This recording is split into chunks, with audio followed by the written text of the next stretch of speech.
आतापर्यंत आपण बघत होतो, लोगों के पीछे कुत्ते भोगते हैं, मैंने अपने पीछे इंसान को भोगते देखा है। भोगते रहो और मैं देखते रहता हूं।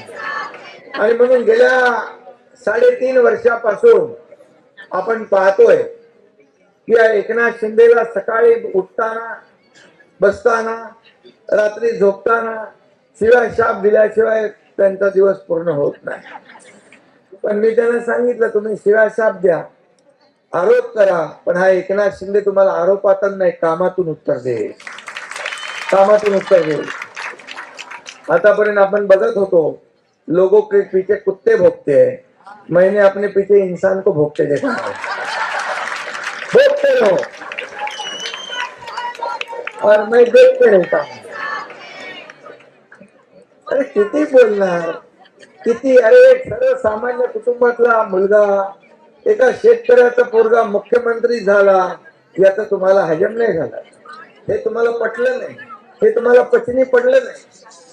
तुम्हाला सोन्याचा चमचा घेऊन जन्माला आलेला धनधानगत मुख्यमंत्री पाहिजे। अरे 2.5 वर्षात या वेदना जाणणारा मुख्यमंत्री झाला आणि म्हणून लाडक्या बहीण योजनेचा जन्म झाला।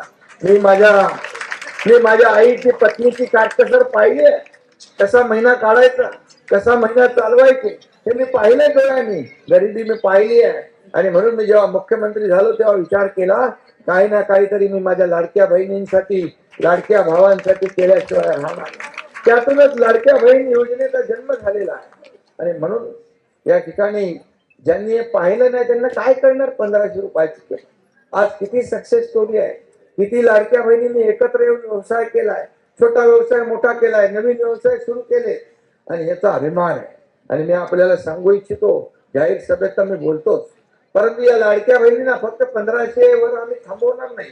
या लाडक्या बहिणींना स्वतःच्या पायावर उभं करायचं आहे। या लाडक्या बहिणींना लखपती झालेला आम्हाला बघायचं आहे। आणि हा शब्द जे आहे मी बोलतो ते करून दाखवतो, जे होणार नाही ते मी बोलत नाही। आणि म्हणूनच लोक विश्वास ठेवतात। आणि म्हणून मी आपल्याला सांगतो, त्या लोककल्याणकारी योजनांमुळे या राज्यामध्ये एक वातावरण तयार झालेलं आहे, एक विकासाचं। आपला अजेंडा काय? आपला अजेंडा, मला अनेक लोक विचारतात, खुर्चीचा, सत्तेचा। म्हणजे ज्यांनी खुर्ची आणि सत्तेचा मोह केला, ज्यांनी बाळासाहेबांचे विचार सोडले, त्यांची परिस्थिती काय झाली या महाराष्ट्राने पाहिलेली आहे।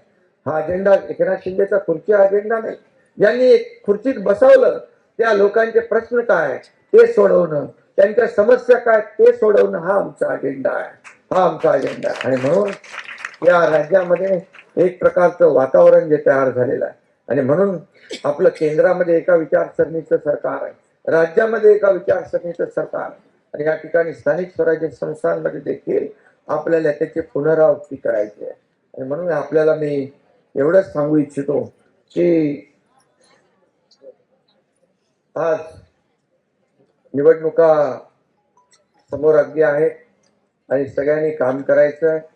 आपला पक्ष शिस्तीचा पक्ष आहे आणि तिकीट इच्छुक अनेक असतात, परंतु ज्याला तिकीट, एकाला तिकीट आपण देतो, परंतु ज्याला तिकीट मिळणार नाही त्यांनी असं वाटून घेण्याचं कारण नाही की मी क्षमता नाही माझी किंवा मी त्या कॅपॅसिटीचा नाही। तिकीट एकच आहे, परंतु आता आपल्याकडे एवढ्या संधी आहेत। आज आपल्याकडे महापालिकांमध्ये अनेक पद निर्माण होतील, महापालिका तर नाही आहे, महापालिकांमध्ये पद निर्माण होतील, जिल्हा लेवलला पद निर्माण होतील, राज्य पातळीवर आपल्याकडे पद आहेत, अनेक मंडळ आहेत, अनेक त्याचे सदस्य आहेत, अध्यक्ष आहेत। आणि हे आपण मुद्दाम या सर्व स्थानिक स्वराज्य संस्था निवडणुका होईपर्यंत थांबवलं होतं। आणि या ज्यांना ज्यांना तिकीट मिळणार नाही ते त्यांना त्या ठिकाणी आपल्याला सामावून घेता येईल, त्यांना न्याय देता येईल। शेवटी बघा, इथं हा कार्यकर्त्यांचा पक्ष आहे, तुम्हाला माहित आहे, इथे काही वशिला चालत नाही, इथे बाकी काही चालत नाही, इथं लेना बँक नाही आहे, इथं देना बँक आहे, आणि त्यामुळे आम्ही देणारे आहोत।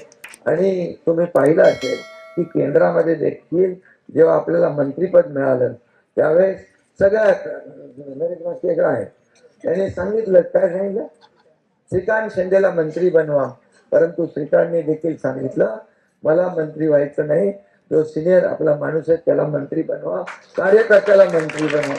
हा कार्यकर्त्यांचा पक्ष आहे।